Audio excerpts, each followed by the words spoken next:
know. Let's do it again next year. This is Gregory Correa with his friends, Harmonics. The agent that he showed to be his right-hand man, they were a little bit, you know, because yeah. there goes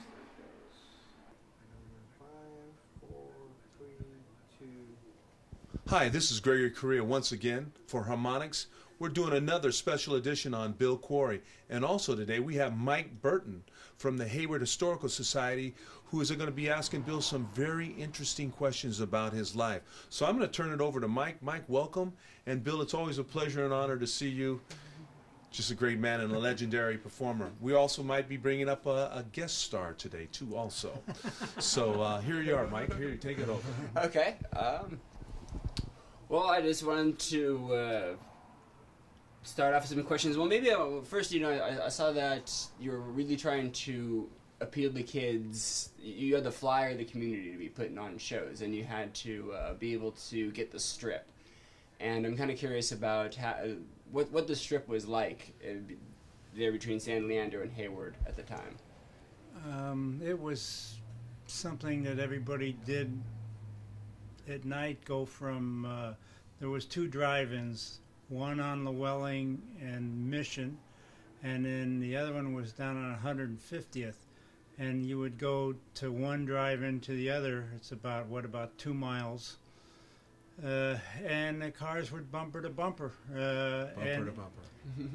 And somewhere towards the end there was a skating rink sitting there. And after I started doing dances, well, first of all, we used that strip to put out flyers. A couple of times I even went as far as putting a garbage can on top of an old car to get attention with fire coming out the top. And flyers on all over the side of the cars. The police didn't mind that? Well, for some reason or other, that was like clean fun. Yes, it was a different kind of time. Yeah, there was no problems with gangs. There was hardly, might be a fight now and then, but there was nothing else. Yeah, you didn't have to worry about getting mugged or anything. If you had a convertible, you didn't even have to worry about leaving the car. You just leave it there and go do whatever you want to do and come back, and the car would be sitting there with the top down. Yeah. And so it was a good time. But that's how we got the flyers out. We're going up and down the streets, and we also would go into a couple of times we actually even went into the schools with flyers. We had kids that we met to go into the schools and give them out. That's how we started the dances then, was just flyers and some a couple of ads in the local papers. We didn't need anything else. So it was a lot simpler then. And all those shows would fill up with that. Well, I guess maybe not all the shows, depending on who's playing. Actually, we had the local bands at that time that were very popular. There was a guy named Jimmy Cicero that was kind of a legend in the Hayward area in the late 50s. And then also another guy named Jimmy Bedford that was a great guitar player out of Castor Valley. And between those 2 guys and their followings, we did a weekly dance with those 2 people. If one of them was there, people would come. Sure.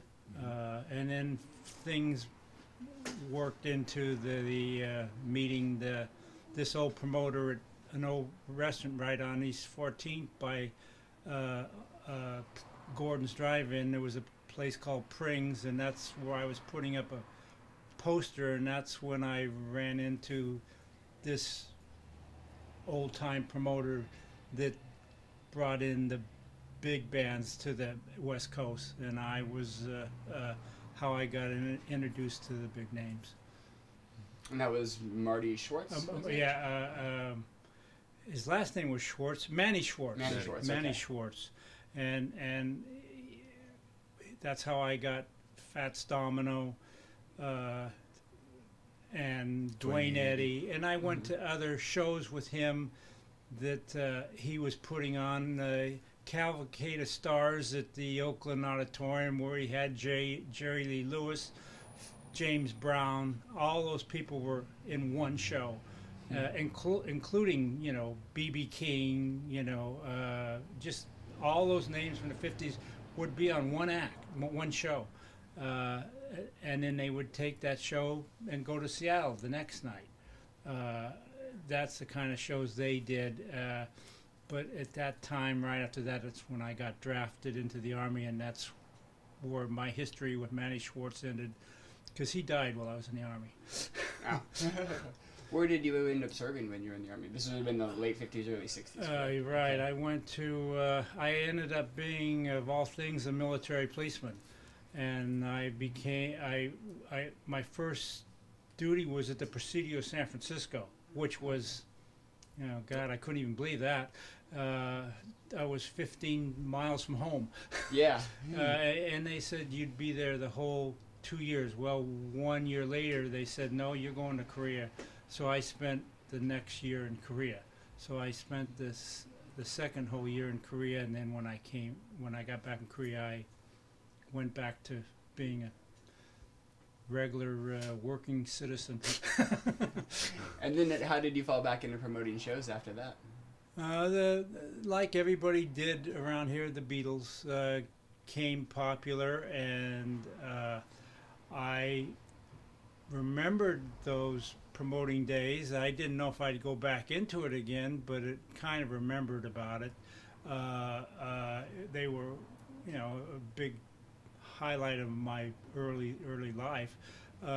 So when people started going to so crazy, started getting more interested in music, I happened to be a carpenter's apprentice at the time, and I had there was a hall right at the end of the strip, sort of the beginning of the strip, maybe a little further down in Hayward, that was available, because I wasn't a Carpenters Union employee, so I talked him into letting me have the Carpenters Hall every Friday night. Mm-hmm. And that's how I started promoting again. And that's how it worked up to the other shows that I started doing after that. I did the same thing with the strip. Did the same thing over again, believe it or not. After all those years, the strip was still there. Kids were still cruising it. So I used, again, the same thing approach and started the Carpenters Hall. And the dances started getting larger. The Carpenters Hall was only a small hall. And I looked for something, and I was able to lease the Roll Arena, which was right in the middle of the strip. Mm-hmm. And that's when I started doing the bigger dances, and I became I was in the road of all these acts coming from all over the world, coming through this area, and from England, wherever they were coming from, they would play the Roll Arena, and I was comfortable there, and I didn't think I would want to go anywhere else, and that was later on. I wished I probably went to San Francisco, but at that time I didn't want to go to San Francisco. I stayed here, and as things changed, that was probably a mistake I made, not going to San Francisco. But it gave the opportunity for an actual East Bay scene. It was a great scene over here for a couple of years. It really was huge. We developed other places. I opened up a place in Clear Lake. I used the place up there for the summers. I actually ended up building a place in Lake Berryessa outdoors for shows. Did that one summer, and one of the biggest dances we had was at the Alameda Fairgrounds. During the fair, at the Alameda County Fair, my dances were part of the fair in those years, and we would have like Tower Power and all these. They would play. Friday night after the horse races, we would put two flat bed trucks together and use it as two stages right underneath the grandstands at the horse races, and we would have Chamber Brothers, Tower Power. Yeah, 2,000 or 3,000 people there just for those dances after the fair. I mean, during the fair, but after the horse races, I have a little talking problem because of a stroke I had. So excuse me if I hesitate a lot. That's okay. No, that's why we're here to support you. Yeah, that's right. I'm curious, what did, at the Roll Arena, how much did those shows cost? What would be a ticket price for the kids coming in there? The regular shows were $2 a ticket, and the name shows were like $2.50. $2.50. Was Yeah. If Neil Diamond was there. Yeah, the Yardbirds, $2.50. Them, Van Morrison, $2.50. They were. The shows were. I don't think we ever got to a $3 ticket. That's amazing. Whatever we had, the airplane, whatever. The Birds. The Birds, whatever groups we had, was $2.50. Only when I did a show at the Coliseum, which was I think the second rock and roll show they ever had at the Coliseum, we charged $5 then. And that was big money. And that was with Eric Burton, the Animals, and the Association, Sly and the Family Stone, and two or three of the local groups from the Roll Arena that play there all the time. So that was even that. I'd pay $5 for that. That sounds like that's worth it. And during that, we actually did a show with the Yardbirds in Catalina Island. Myself and a guy that did the Leamington dances in Oakland. We partnership for that, and we did a cruise to Catalina. We rented their steamship, which held 2,000 kids. We had the ride over to Catalina, the carousel ballroom, dancing with the Yardbirds and two or three other bands, and the ride back, that was $10. So that was going to Catalina. Was it that old in Avalon? Yeah, right at Avalon with theater. the big place up on the hill there, which was huge. That would actually hold 2,000 or 3,000 people easy. So it was a big thing, and that's. And I do remember that when we had that, I remember we had to hold the ship for Jeff Beck because he was with a girl that night, and he didn't get back until we had to hold the ship waiting for him to get back because he didn't want to leave that girl, I guess. He was having a good time. Yeah, the benefits of being a rock star, I suppose. And people will wait for you. So. Yeah. Why don't you change the course a little bit and talk about Frenchies, because you also did some Frenchies. Yeah, exactly. I understand you're the ground floor of getting Frenchies, or at least turning that into the rock and roll scene. When I started promoting back in the 60s, Frenchies was still, people might not know, but it was one of the largest nightclubs in the Bay Area. And Northern California, and it was in South Hayward, and it is still there. I don't know what the name of it is now, but I believe it's a Spanish nightclub. Oh, really? Okay. Yeah, it's still there. But in those days, it wasn't built up out there, and here was this nightclub out there. Well, the guy that opened that was dying with these old acts. He had a big problem, paying people to go to South Hayward in the 50s, and along came the 60s, and he needed to do something. So he contacted me. I had started my dances at the Carpenters Hall, and he wanted me to make Frenchies a rock and roll place. And so that's that. This is the flyer I made up for it. This is an original flyer from 1964. We called it, so I made it Frenchie's a Go-Go with the nude look. We had dancers in costumes that looked like they were nude, but they weren't. And we had a group called the Nightcaps, which is had a person in there that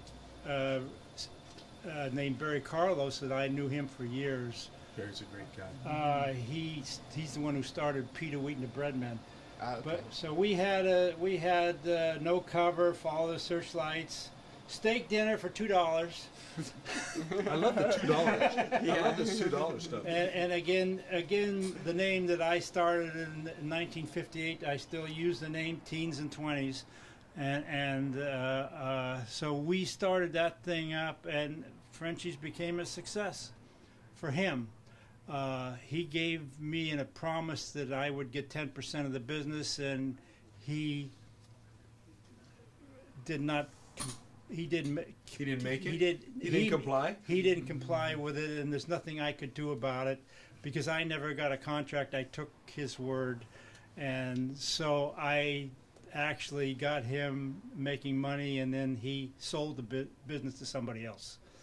So that's how, I started with Frenchie's. Well, then I went back to promoting the dances, and the people that bought Frenchie's needed some entertainment, so I started helping them with their entertainment and buying their radio stuff. I had a kind of like a business that we could advertise other people. So I had somebody that worked for me that helped me write their spots, and that's how Frenchie's for 3 or 4 years became known. Had a lot of people there in those years when I was promoting, so they were also doing quite well at the same time. Well, about 1969, he wanted to get out of Frenchie's, and he offered me to buy it. And so that's when myself and a few other people bought Frenchie's.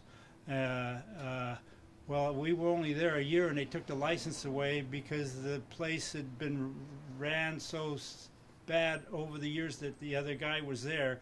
They had a lot of liquor violations.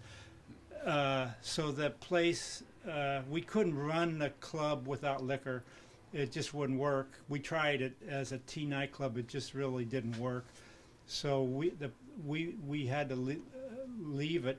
And just for people that don't know, that place from 1971 to 1958 to 1978 was vacant. Oh yeah. All those years it sat vacant because nobody knew what to do with it. Well, in 1978, we, through some other people I had met, we decided to try to open it again. Mm-hmm. And that's how it opened again. We spent 2 years remodeling it, and that's when we put all those acts back there again that I was using in the earlier years: Tower, Power, Cold Blood, all these people, plus the new acts that were there at the time: Huey Lewis. I can't even remember all Today, the the Propellers, all kinds of different bands. Tell them your biggest act that went there. Michael Jackson played there. Yeah, I got a picture of him on the wall over there. He autographed it for me. He had left the Jackson 5, and he went out to on tour as his own. He did a solo career. He wanted to, he went out to, and he was promoting Beat It. Mm-hmm. And so he went in there and on a tour, and I spent 20 or 30 minutes with him downstairs. And as everybody knows, he's very quiet, very shy. We had to keep him out of the people's view. I took him downstairs, and he just told me how he was comfortable on the stage only. Mm-hmm. And that's I talked to him more, but I can't remember. Why don't you switch up gears a little bit and let's talk about Altamont with Bill, because Bill was a factor in there. Yeah, exactly. I'm curious about the role with Altamont. Were you part of the originally promoting it? I know it's supposed to be in Golden Gate Park, and then actually it was supposed to be at Searsville Lake in up that racetrack up in Searsville. Sears Point, yeah. Mm-hmm. That's where it was going to be, and we found out about it because myself and a person named Larry White, we were still promoting shows. Not a lot, but every 2 or 3 months we would do a show. So we were in contact. We were doing shows at a place called Pepperland in San Rafael, and we found about it. So we got a hold of the Rolling Stones manager's name was Sam Cutler. We couldn't do anything at the show because this was a free show. There was no money to be made. They were doing it for a TV, a video or a movie. They wanted to make a movie. That's why they were doing this free show. That became Gimme Shelter. Right. That was that whole idea was just to make that movie. But they asked us if we want to do the concessions. So we got the concession business of doing that show, myself and my partner. Well, that was a lot because first they were going to have it at Searsville Lake, and then the week and a half before, they canceled that. Mm-hmm. They couldn't use that. And this guy from Altamont Speedway by Livermore, Tracy, I don't know what it's called, Livermore, Tracy. I got a flyer up there. It's one of the few flyers left for that show. The concert was so put together so fast they misspelled Altamore. Altamore. They even misspelled it. Yeah. But that was December 6, 1969. Look at the guests. Look at the guests there. Grateful Dead, Santana, Jefferson Starship, Crosby, Stills and Nash, and the Flying Burrito. And the Flying Burrito. I love the Flying Burrito Brothers. So do I. It's funny, they listed it as security by the Hells Angels. Like, that's supposed to be a... pretty amazing. Something good, which ended up kind of being... Everybody knew who they were. Yeah, that ended up sort of being a big problem with the show. So we had to make that arrangements all of a sudden for Altamont. Well, I got there a couple of days before the show to look what to do up there, to get... And Sam Cutler, he had this old, not new, I'm old, but a new Lincoln Continental. He just had me get in the car and he had me drive all over the mountains to see where we're going to put all these concession booths. Well, as we started getting ready, we had trucks of soda, trucks coming up, all this stuff, hot dogs, all. But the people started coming in by the thousands, and this was like the day before. Even the day before, you couldn't hardly even get a car in there anymore. Mm-hmm. They had a narrow road. The freeway started being fulfilled. So as it happened, we realized we weren't going to have all these. So we decided to have one booth. We had one food booth, and I think there was 200,000 people, and we had one food booth. So it didn't work out. Right.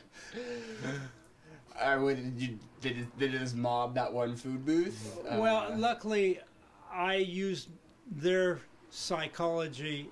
I used biker security myself, but not Hells Angels. Mm-hmm. I hired 3 or 4 bikers myself to guard our booth. So that because we only had one, so we didn't have any problems. But people that didn't have security. One guy drove in with a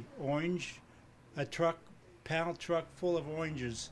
He opened the lid and he was going to sell oranges one at a time. I think in 15, 20 minutes his oranges were gone. They just overran him. Of course. And probably didn't sell any of them. No, because kids said this is a free ticket, free show. Everything's free. So nobody had anything there to sell. We were the only ones, and of course we were at the top of the hill, and it was hard to even get to the top of the hill. I spent 2 days there living in the office because I couldn't get out, and we had trouble even getting my partner used a school. We used a St. Elizabeth High School bus full of kids to work for us. They had to knock cars off the road just to get the bus through there. It was a mad scene. Yeah, I know a lot of people mark that as, you know, as when the wave of the '60s music scene broke, that as being the moment the From good love vibes were over. from love to let's get to reality again. Yeah. You know, it's kind of interesting. I'm going to change channels a little bit for us, for the Absolutely. Hayward Society, and also for Bill. Could I grab that book for a second? Yeah. You know, as you know, Bill has got a book, and it was written by Bruce Tochler. It's called Garage Bands from the 60s, Then and Now. It is now in the Rock and Roll Hall of Fame. We have a special guest I'd like to bring up in a second or two, but I also like to talk about something about Bill's history that Bill went to Hayward High, which is quite amazing. And I just seen your yearbook picture, and what I seen about that, you went to school with my aunt, who I'm related to by a marriage. You went to school with Vivian Barboza, and it's probably a name that you can't remember. It's so you went to school at Hayward High, and you know what? You were very handsome as a picture. Some of the younger pictures, you had a set of hair that was. I had a lot of hair. You were just really, you know, you're in yourself. And they said that you were really a kind person even back in the day. But you also went to school with Jack Del Rio, whose father, who is also the coach of the Jacksonville Jaguars. And then also my mother and my father-in-law, Pat and Tony Barboza, went to Hayward High, and they said it was a beautiful school. It was. You know, why did they tear that down? In the 40s, it was voted as the 3rd or 4th prettiest campus in the United States. I mean, it was that pretty, all the white columns and everything. But in the 50s, when I was there, the outside looked good, but when you walked inside, there's a lot of cracks. There's a lot of cracks in the ceiling. The old steam heat, you know, crackling, and you could hear them walking in the room. You could hear the steam heaters all making noises and stuff. So it was a bad year for. I mean, it's seen its years when they tore it down. On the inside, outside was terrific. You know, I'm going to bring a guest up here because Dana's here, and Dana is with the Fenderman. Dana, come on up for a second. Just, you know, give a little. I want to give a shout out at Dana. You can stay here too. I want you to stay here too, Mr. Burton. Dana's a guitar player, one of the best guitar players, and Dana, just give me a little input about Bill because we're getting close to closing. Well, Bill, when he was talking about the Catalina event down there, we were a part of that. That's right. And it was just incredible. It was the best venue I've ever performed at. Thousands of kids there. And I remember when we got down there in the morning at 6 o'clock waiting for the boat, and then a couple of the guys, the members, they locked us out of the car, and we had to sleep out in the bushes until 9:30 in the morning to wait for the boat. But and then one thing I regret about it was when we performed, we did a rehearsal show or rehearsal for the show, and I was only about 3 feet away from Jeff Beck performing, and he was just an incredible musician. And then we got to chat with him after the show. We had kind of an after-show party together. But one thing I regret was I never did get any autograph I didn't from either. these guys. I was so busy having a good time playing Right. that I never did get to get an autograph from any of them. And then we played at the Alameda County Fair that you talked about down there. I mean, it was just incredible how many people. There was 2,000-3,000 kids down there. And then of course we also performed at Frenchie's down there in Hayward too. So it was just everything that Bill talks about is just something that we It's were so amazing. part of. You know, Dana, you know, and I want you to plug your new CD too real quick. Did you think that this would still be alive today? what No, you did back in the past and now? I always cherished that. That was the best years of my life, and I never imagined that Bruce and Bill would get together and write this book, because I think it was in 1998 that Bruce called me and wanted to interview us for the first edition that he had, and I was just amazed, and I didn't really know that there was that many bands. But this was a hotbed of the bands of the San Francisco. It was just and on the East Bay. I mean, there was so much action going on the San Francisco. But for him to bring us over here and provide a place where we could play along with some of these well-known folks, it was just incredible. It was a great thing. And we all owe him a great deal. Oh, that's why. It was just amazing. And that's why Bill is such a legend to all of us. You know, Bill also promoted my shows. I played at the Alameda Air Station with Peter Wheaton, the Breadmen, and Post Raisin Band, and then I actually had the opportunity also to play at Frenchie's in '82 and '83. This man right here, Michael, what you're sitting in front of, and also Dana, these guys are I'm so grateful to know them and to be able to show them on Harmonics. But now that we have the Hayward Historical Society involved in it, I promise you from Chabot College, Las Positas, that we will give you this disc so that this can preserve as a historical moment in time right now. And I thank you for you doing this for Bill, and it's a pleasure meeting you. Dana, it's a pleasure always seeing Dana. And Mr. Quarry, like I've said before, if Bill Graham was God, then Jesus was Bill Quarry.